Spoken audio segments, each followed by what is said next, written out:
বিএনপির বিভিন্ন সময় গুরুত্বপূর্ণ দায়িত্ব পালন করা, বর্তমানে ক্রমান্বয়ে কোণঠাসা হয়ে পড়া অনেক নেতার সেরকমই ধারণা।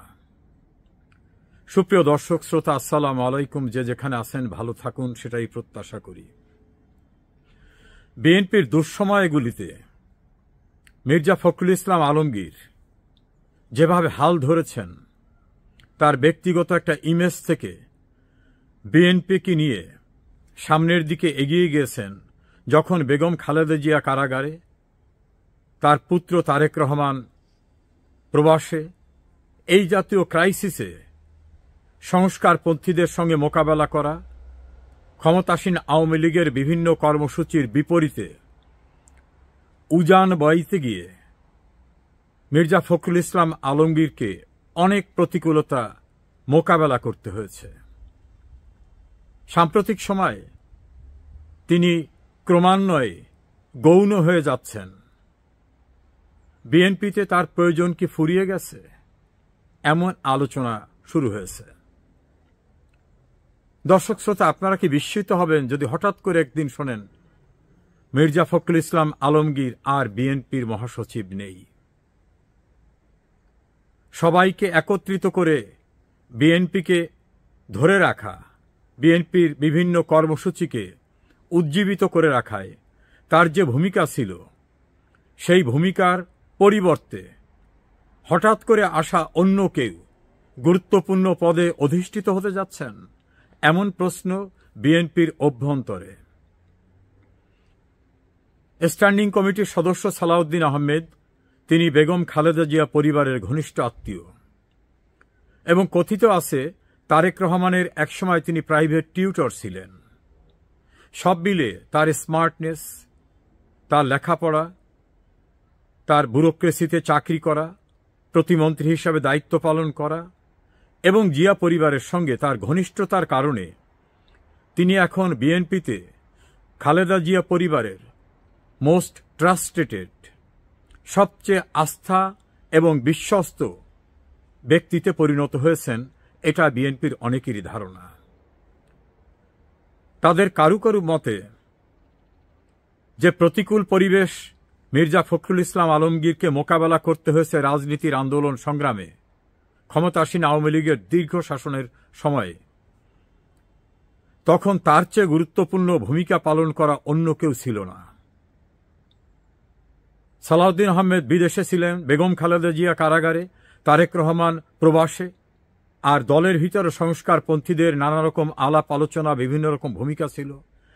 এর মধ্য থেকেও বিএনপিকে ধরে রাখা, বিএনপিকে তার আন্দোলন গতি প্রকৃতিতে স্রোতের সঙ্গে রাখার জন্য নেতৃত্ব দেওয়ার ভিতর থেকে মির্জা ফখরুল ইসলাম আলমগীর একটা স্বতন্ত্র অবস্থান গড়ে তুলেছিলেন। সজ্জন হিসাবে রাজনীতিতে কখনো অনাকাঙ্ক্ষিত শব্দ ব্যবহার না করা, গ্রুপিংয়ের ভিতর সম্পৃক্ত না হওয়া, এরকম অনেকগুলো বৈশিষ্ট্য নিয়ে বিএনপির নেতাকর্মীরা বলছেন যে মির্জা ফখরুল ইসলাম আলমগীর বিএনপির জন্য একটি বড় ধরনের অ্যাসেট। কিন্তু সাম্প্রতিক সময়ে যে কোনো গুরুত্বপূর্ণ বৈঠকে, প্রধান উপদেষ্টার দপ্তরে, সংস্কার কমিশনে বিএনপির বিভিন্ন নৈতিক এবং নীতিমালা সংক্রান্ত কথা বলায় মুখ্য ভূমিকায় দেখা যায় সালাউদ্দিন আহমেদকে, এবং তিনি খুব স্মার্টলি কথা বলেন। তাহলে মির্জা ফখরুল ইসলাম আলমগীরের প্রয়োজন কি ফুরিয়ে গেছে? যে কোনো সময় কি তার চলে যাওয়া এখন শুধুমাত্র আনুষ্ঠানিকতার বাকি?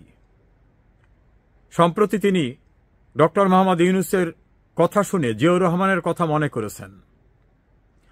এটা নিয়ে দলের অভ্যন্তরে মিশ্র প্রতিক্রিয়া। জিয়াউর রহমানকে তারা মনে করেন অনেক গুণে গুণান্বিত, তার কাছাকাছিও কোথাও নেই ডক্টর মোহাম্মদ ইউনূস। হঠাৎ করে মির্জা ফখরুল ইসলাম আলমগীর জিয়াউর রহমানের সঙ্গে তুলনা করতে গেলেন কেন? একজন সুদ ব্যবসায়ী, অনির্বাচিত এবং দেশের জন্য যার কোনো কন্ট্রিবিউশন নাই, তাকে। জিয়াউর রহমান তো মুক্তিযুদ্ধে ছিলেন, সেনাবাহিনীর গুরুত্বপূর্ণ দায়িত্বে ছিলেন, সেনাপ্রধান ছিলেন, রাষ্ট্রপতি ছিলেন। তার বক্তব্য এবং ইউনূসের অতীত সব মিলে সেটা কি সুখকর ছিল? অনেকের ধারণা নানাভাবে এখন আতঙ্কিত মির্জা ফখরুল ইসলাম আলমগীর। ভারতের একটি পত্রিকায় তার সাক্ষাৎকার প্রকাশিত হওয়ার পরে তাকে আরও বিব্রত হতে হয়েছে। তিনি বলেছেন এই সাক্ষাৎকারই দেননি, সংশ্লিষ্ট সাংবাদিক বলছেন তার কাছে অডিও আছে। বিএনপির কেউ কেউ বলছেন তার সঙ্গে দেখাই হয়নি, ওই সাংবাদিক ছবিটি প্রকাশ করেছেন তার সঙ্গে। কেউ কেউ বলছেন যে উনি যে সাক্ষাৎকার দিয়েছেন সেটাকে সেভাবে না, ন্যারেটিভটা অন্যভাবে উপস্থাপন করা হয়েছে, অর্থাৎ বিষয়টাকে লেজে গোবরে জড়িয়ে ফেলা হচ্ছে। তাসনিম জারা, আক্তার, এদের সমমানের গেস্ট হয়ে ইউনুসের জাতিসংঘ সফরে দর্শক শ্রোতা হতে মির্জা ফখরুল ইসলাম আলমগীর কি প্রস্তুত ছিলেন, নাকি তাকে হুকুম তামিল করতে হয়েছে যাতে নিউ ইয়র্কে গিয়ে ডক্টর ইউনূস নতুন কোনো কনস্পিরেসি না করতে পারে, বিএনপির বাইরে গিয়ে কারোর সঙ্গে কোনো জোট করতে না পারে, বা অন্য কোনো পলিসি মেক আউট করতে না পারে, সেটাকে ডিলিজেন্টলি ওয়াচ করতে হবে। সে কারণেই তার যাওয়া, এমনটা বিএনপির গুরুত্বপূর্ণ সার্কেল থেকে বলা হচ্ছে। এই পরিবেশে মির্জা ফখরুল ইসলাম আলমগীরের দীর্ঘ কন্ট্রিবিউশন এখন কি বিএনপি তার প্রয়োজন নেই? এটা বিএনপির অনেক গুরুত্বপূর্ণ নেতৃবৃন্দের অভিমত। তারা খন্দকার দেলোয়ার হোসেন, যশোরের তলিকুল ইসলাম, আরও কিছু নেতাদের নাম উল্লেখ করে বলেছেন বিএনপিতে ক্রান্তিকালে অনেকে দায়িত্ব পালন করা অনেক নেতারা কিন্তু বিদায়ের সময়টা খুব সুখকর ছিল না তাদের, এমনকি তাদের পরিবারকেও সেভাবে রাজনীতিতে মূল্যায়ন করা হয়নি, এটা তাদের ধারণা। বিএনপির একটি গুরুত্বপূর্ণ সেকশনের ধারণা যে কোনো সময় মির্জা ফখরুল ইসলাম আলমগীরকে সরিয়ে দিয়ে তাদের পরিবারের আত্মীয়, বিশ্বস্ত তারেক রহমানের কথিত প্রাইভেট টিউটর সালাউদ্দিন আহমেদকে একজন স্মার্ট এবং ট্রাস্টেড নেতা হিসাবে মহাসচিব করা হবে। বিদায় হয়ে যাবে মির্জা ফখরুল ইসলাম আলমগীরের দীর্ঘদিনের দায়িত্ব পালনের গুরুত্বপূর্ণ স্থান থেকে। আপনি কেমনটা ভাবছেন? যে যেখানে থাকেন ভালো থাকুন। মির্জা ফখরুল ইসলাম আলমগীর আগেও দেখেছি ওনার এই গমনকে কেন্দ্র করে, ওনার সঙ্গে পলিটিক্যাল লিডারদের যাওয়াকে কেন্দ্র করে, এবং সেটা ওখানে যাওয়ার পর নানা ধরনের অঘটন, হেনস্থা, এ সমস্তকে কেন্দ্র করে গত 2-3 দিন মিডিয়াতে, বিশেষ করে সোশ্যাল মিডিয়াতে নানা ধরনের বক্তব্য প্রচারিত হয়েছে। সেই বক্তব্যগুলো আমার কাছে পার্সোনালি খুব একটা আমি এনজয় করিনি, এটা আমার কাছে ভালো লাগেনি। যে ডক্টর ইউনূস ভালো মন্দ যাই হোক, উনি তো আমাদের দেশের একজন প্রতিনিধি, তাকে নিয়ে এগুলি কেন হবে? এবং উনিই বা কেন পলিটিক্যাল লিডারদেরকে ওনার মানব ঢাল বানিয়ে নিয়ে যাবেন, এবং এদের নিয়ে যে উনি কী কাজটা করেছেন? ওনার কি খুব প্রয়োজন ছিল এই পলিটিক্যাল লিডারদের ওনার সঙ্গে নেওয়ার? সেগুলো গেল, কিন্তু তার চূড়ান্ত একটা পরিণতি আমরা দেখলাম শুক্রবার দিন 26 তারিখে যুক্তরাষ্ট্রের সময়ের। সেখানে যুক্তরাষ্ট্রের এই অবস্থিত যে ইউএন যে অফিসটা আছে, জাতিসংঘের যে অফিসটা, তার সামনে আওয়ামী লীগ এবং বিএনপি দুই দলের বিক্ষোভ মিছিল, বিক্ষোভ অবস্থান, স্লোগান, পরস্পর বিরোধী স্লোগান, এক ভয়ঙ্কর অবস্থা। এটা কেন, কি প্রয়োজনে? দেখুন, নিউ ইয়র্ক পুলিশ সেখানে 3টা বিক্ষোভ সমাবেশের অনুমতি দিয়েছিল শুক্রবার দিন। সেই 3টার মধ্যে একটা হলো গাজায় যে ফিলিস্তিনিদের হত্যা করা হচ্ছে তার প্রতিবাদে বিভিন্ন দেশের মানুষের সমন্বয়ে একটা বিক্ষোভ।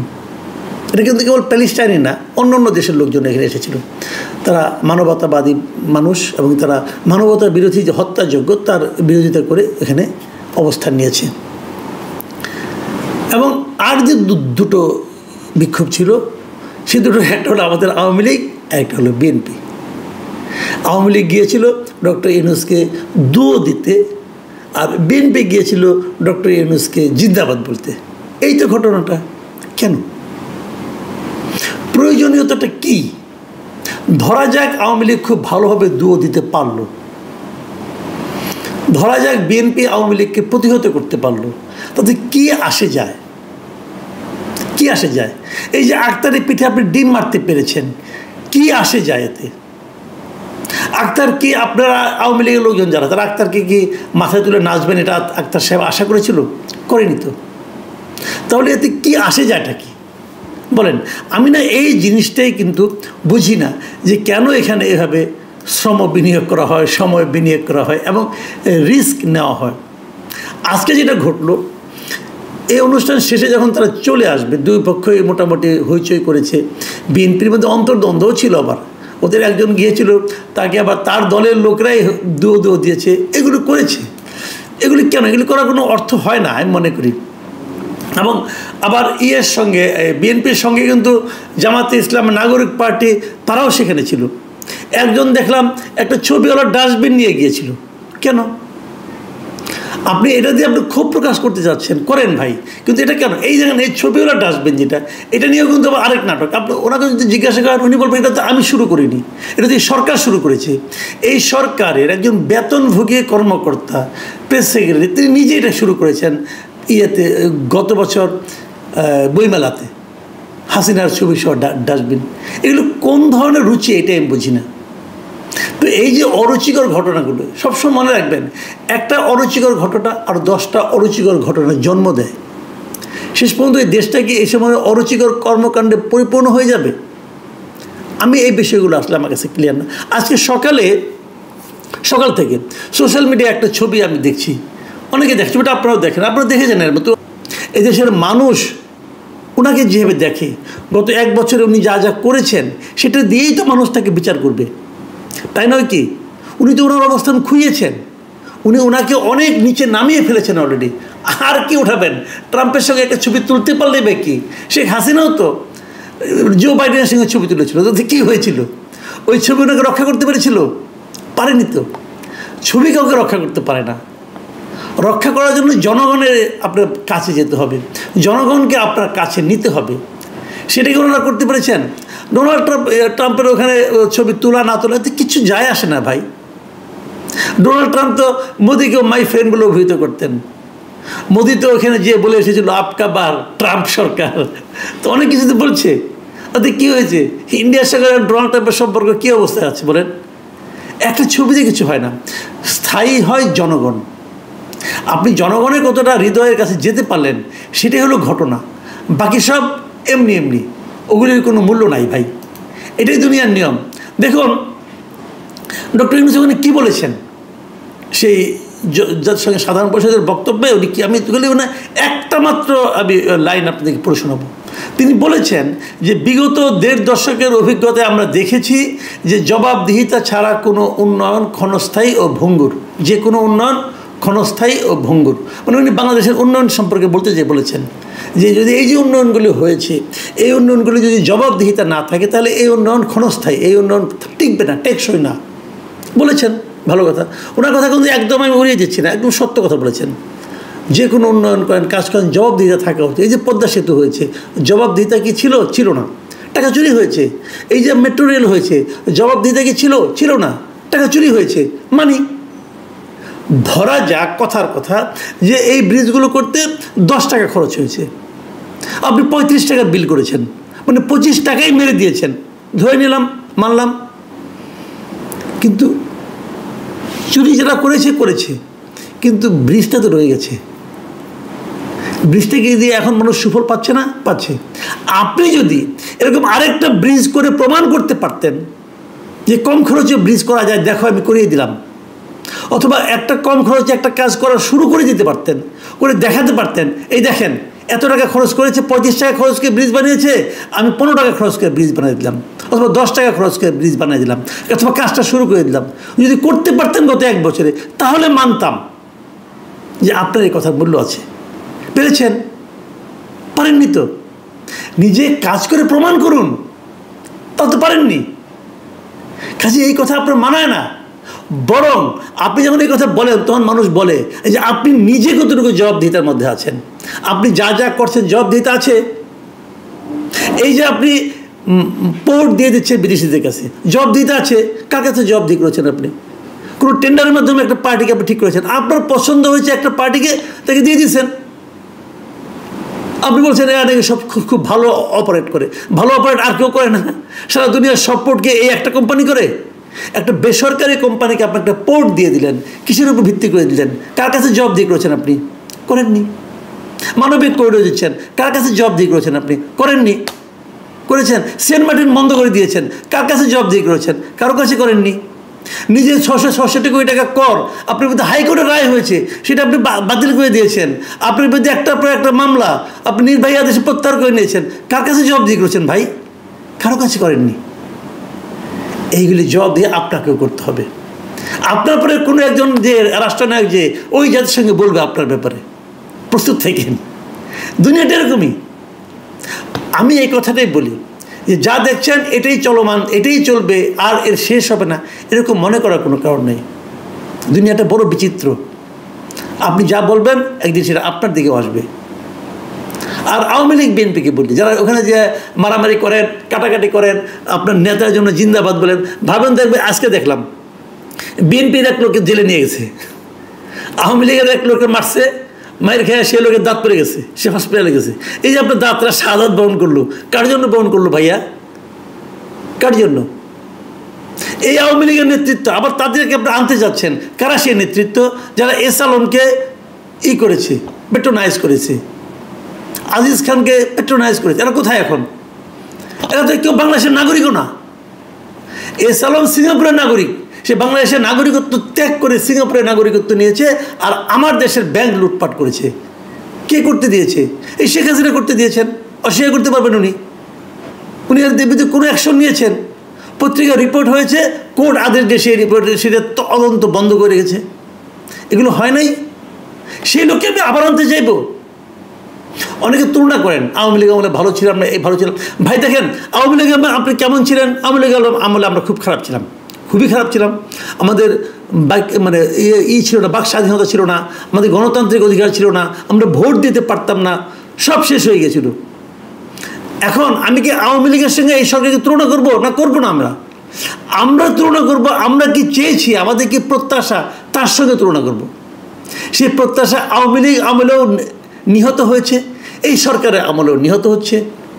আওয়ামী লীগ এবং এই ইউনূস সরকার, এই দুটোর মধ্যে তুলনা করার জন্য আমরা বসি নাই। আমাদের বক্তব্য হলো আমাদের যা দরকার সেটা আমরা পাচ্ছি কিনা, সেটা পাওয়ার জন্য আমরা আন্দোলন করব। যদি ইউনূস সরকার দিতে না পারে তার সমালোচনা করব। এখন আওয়ামী লীগ সরকার খারাপ ছিল জন্য ইউনূসের সমালোচনা করা যাবে না, এটা কিন্তু আমি মনে করি না। আগামীতে যে সরকার আসবে তারা যদি আমাদের চাহিদা মেটাতে না পারে তারও সমালোচনা করব। তখন লোকে বলবে ভাই আপনারা তো সবারই সমালোচনা করেন। হ্যাঁ, সবারই সমালোচনা করব। যতদিন পর্যন্ত আমাদের প্রাপ্যটা আদায় না হবে ততদিন পর্যন্ত প্রশ্ন করতে হবে।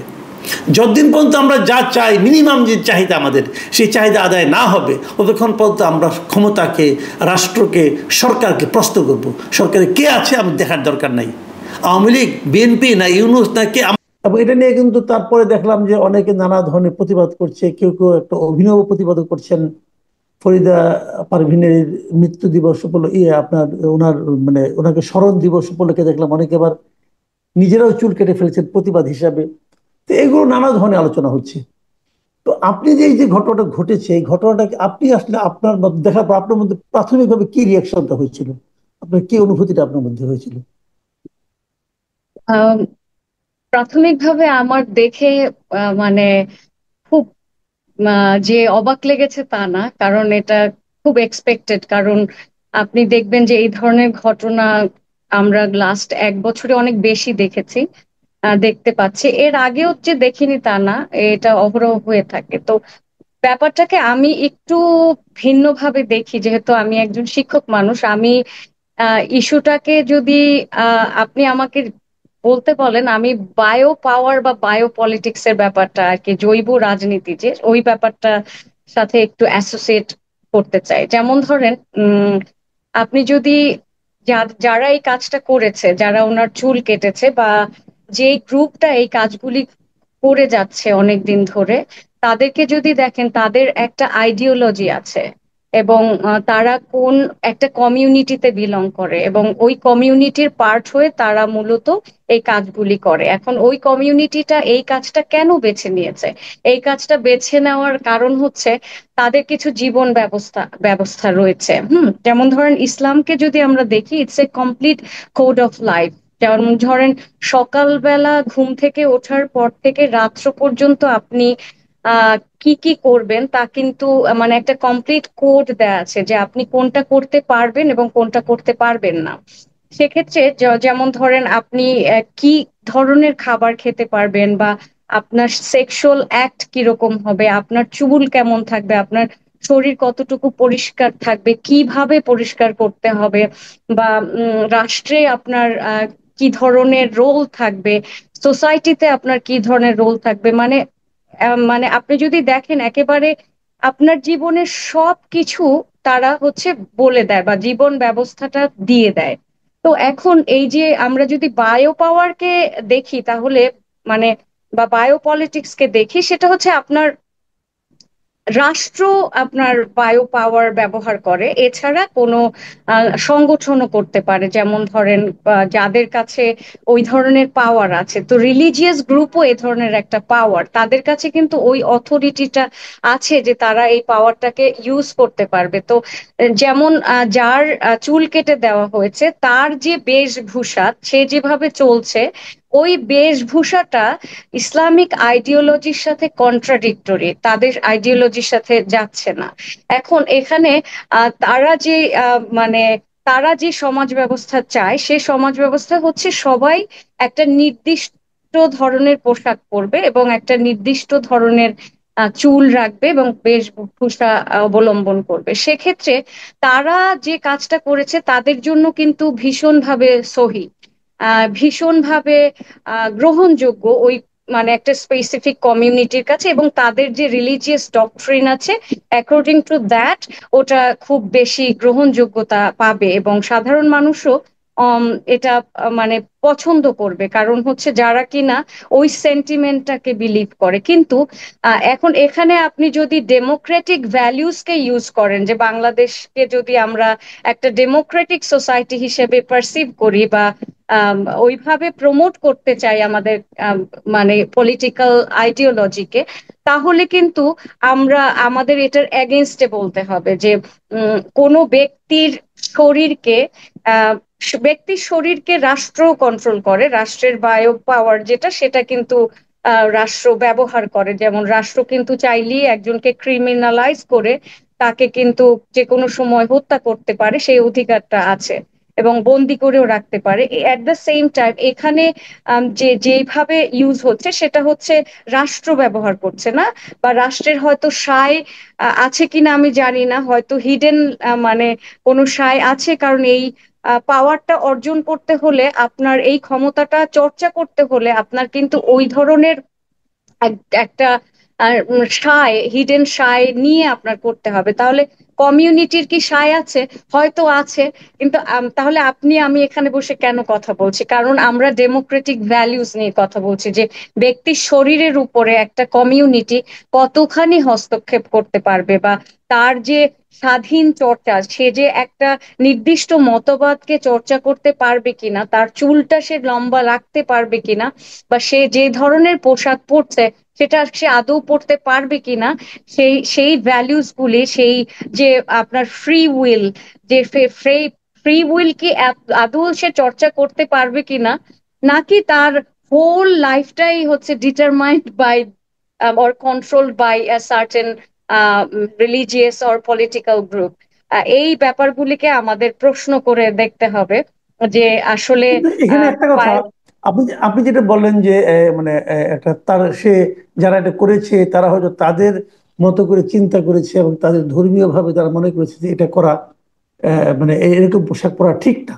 কিন্তু যেটা অন্য ঠিক না, অন্যেরটাকে আমি জোর করে তার ইচ্ছার বিরুদ্ধে আমি আমার মতো করে করে দেব, এটাও কি রিলিজিয়ন অনুমোদন করে? আপনি যদি কমপ্লিট কোড অফ লাইফকে বিশ্বাস করেন, যে আপনাকে একটা জীবন ব্যবস্থা দেয়া হয়েছে, সেই জীবন ব্যবস্থা যখন বলে দেয় যে আপনি এই ধরনের পোশাক পরবেন, আপনি টাকনুর উপরে পাজামা পরবেন, আপনি আপনার একটা নারীর কতটুকু দেখা যেতে পারবে বা দেখা যেতে পারবে না, বা সে আহ, মানে কি ধরনের মানুষের সাথে সে সেক্সুয়াল অ্যাক্ট করতে পারবে, বা কি ধরনের মানুষের গান গাইতে পারবে কিনা, স্পোর্টস খেলাধুলায় অংশগ্রহণ করতে পারবে কিনা, মানে কমপ্লিট কোড অফ লাইফকে যদি আপনি অ্যাকসেপ্ট করেন, আপনি যদি ওই ইসলামিক ধর্মীয় ডক্ট্রিন বা আইডিওলজির ভিত্তিতে যদি আপনি বিবেচনা করেন, তাহলে আপনি প্রশ্নই করতে পারবেন না।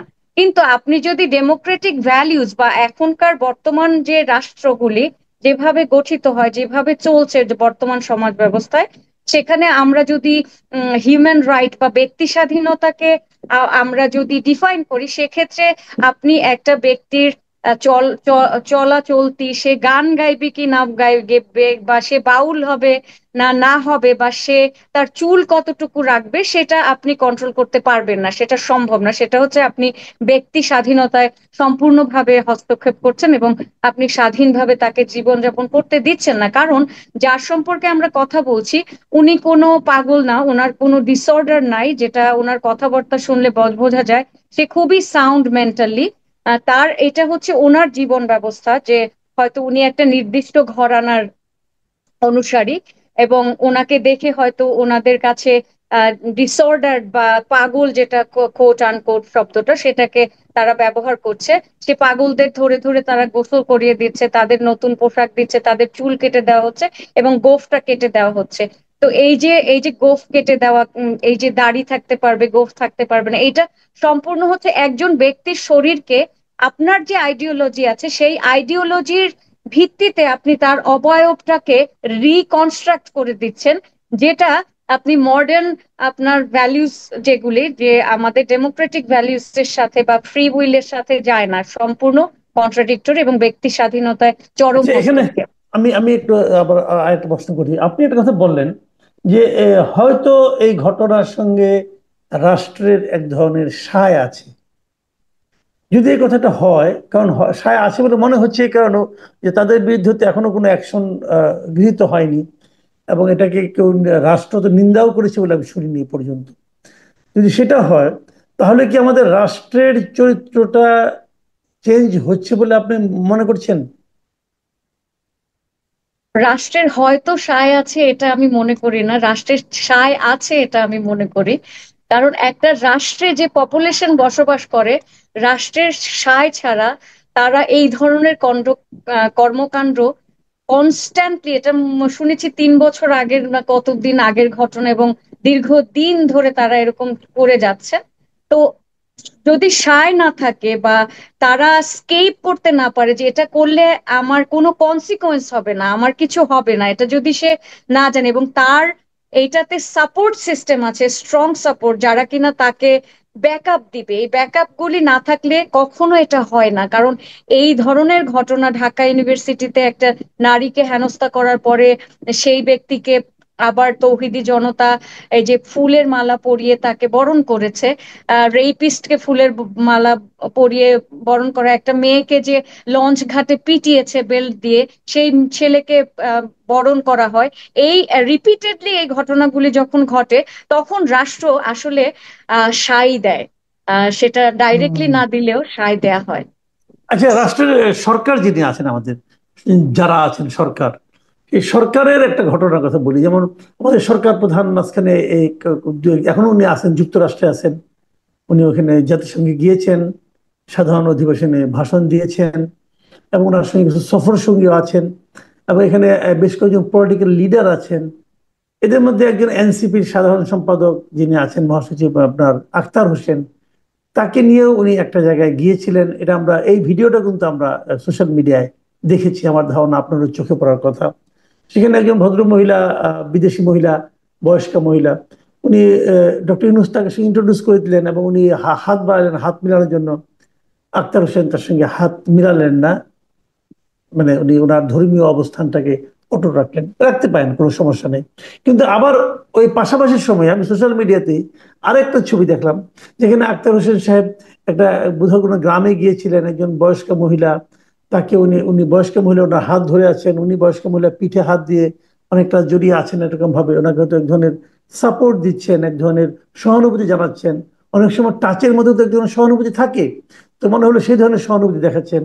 তো আমার কাছে বক্তব্য হলো, যদি বিদেশের ওইটা, এটা কি এমন কোনো মানে যদি আমি ধর্মীয় ভাবে ভাবি, তাহলে এটা কি বিদেশি দেশের মধ্যে কোনো ধর্ম বিভেদ করেছে, নাকি অন্য কোনো, নাকি সব মানে ধর্মের সমস্ত নারীর জন্য একই ধরনের ট্রিটমেন্ট হবে, নাকি এটার পিছনে অন্য কোনো মানসিকতা কাজ করেছে বলে আপনার কাছে মনে হয়?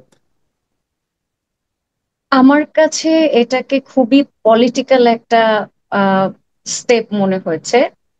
কারণ হচ্ছে আপনি অলরেডি বলেছেন যে ওনাকে দেখা যাচ্ছে যে উনি আপনার একটা নারীকে ধরেছেন, বা নারীদের যে সে একদম ধরে না বা নারীরা তার আশেপাশে থাকে না এরকম তো আমরা দেখিনি।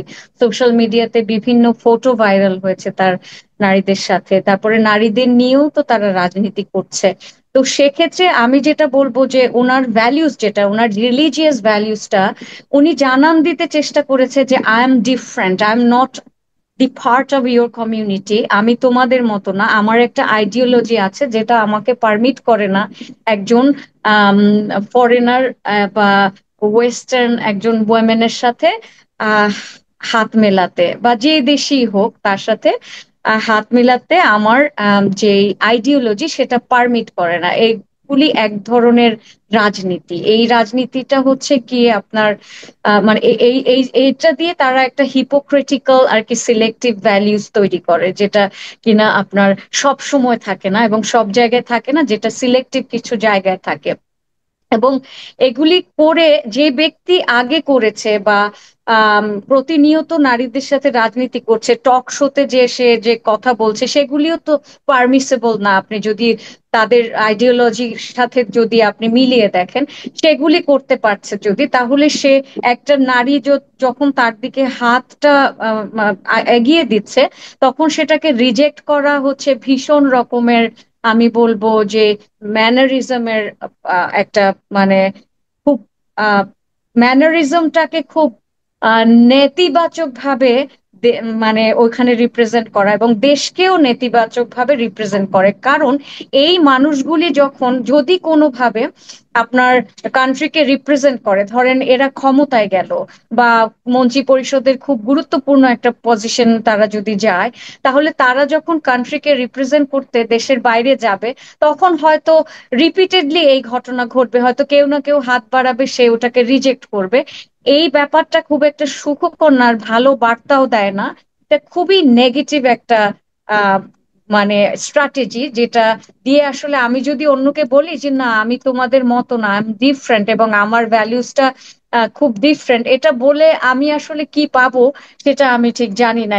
এভাবে নিজেকে যে আমি হিউম্যান কমিউনিটির সবার মতো না, আমি খুবই একটা ডিফারেন্ট কমিউনিটিতে বিলং করি, আমার যে কমিউনাল যে রিপ্রেজেন্টেশন সেটা কিন্তু আমি আপনার আমি যখন ইন্টারন্যাশনালি পারফর্ম করব, আমি কোনো কমিউনাল গ্রিটিংও দেই না। যেমন আমি রাশিয়াতে যখন পড়াই, আমি কিন্তু যে আমি গুড মর্নিং বা আম, এই ধরনের যেটা ইউনিভার্সাল সেটা আমি বলি, আমি কোনো কমিউনাল গ্রিটিংসও দেই না। তো যদি আপনি কমিউনিটির একটা পার্ট হিসাবে সর্বদা নিজেকে মানে রিপ্রেজেন্ট করেন এবং বিদেশে যেও বলেন যে আমি কিন্তু একটা কমিউনিটির, এই কারণে আমি তোমার সাথে হাত মেলাইনি, this is a very bad sign, because you are not part of everybody. আপনি ইনক্লুসিভ, আপনার মধ্যে প্লুরালিটি নাই, প্লুরালিজম নাই আপনার মধ্যে, আপনি ইনক্লুসিভ কোনো জীবন ব্যবস্থা আপনার নেই, এবং ইনক্লুসিভিটি যেটা সেটা আপনি প্রমোটও করেন না। This is really problematic.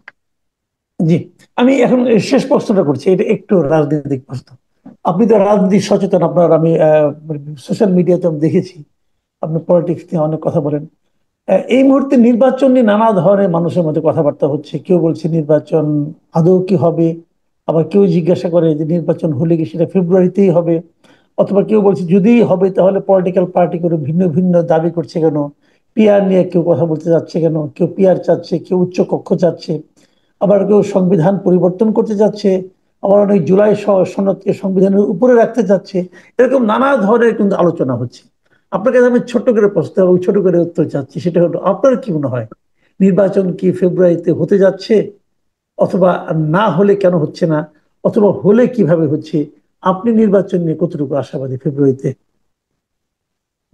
নির্বাচন নিয়ে আমরা সবাই আশাবাদী এবং আমরা চাই নির্বাচন হোক, আমি নিজে চাই নির্বাচন হোক, কিন্তু আনফরচুনেটলি এখনকার যে গভর্নমেন্ট আছে ওনাদের প্রতি যে ফেইথ আছে না, ট্রাস্টটা, ওটা সাধারণ মানুষ করতে পারছে না। এবং যখন আমি কালকে বলেছি যে আমি নির্বাচন দিব ফেব্রুয়ারিতে, এবং পরের দিন আমি এবং আমার যে ক্যাবিনেটের মেম্বাররা তারা বলছে যে 5 বছরে বাংলাদেশকে সিঙ্গাপুরের মতো করে ফেলা সম্ভব। 5 বছরের প্ল্যান বারবার যখন নিয়ে আসে, 5 বছরটাকে অনেক বেশি হাইলাইট করে।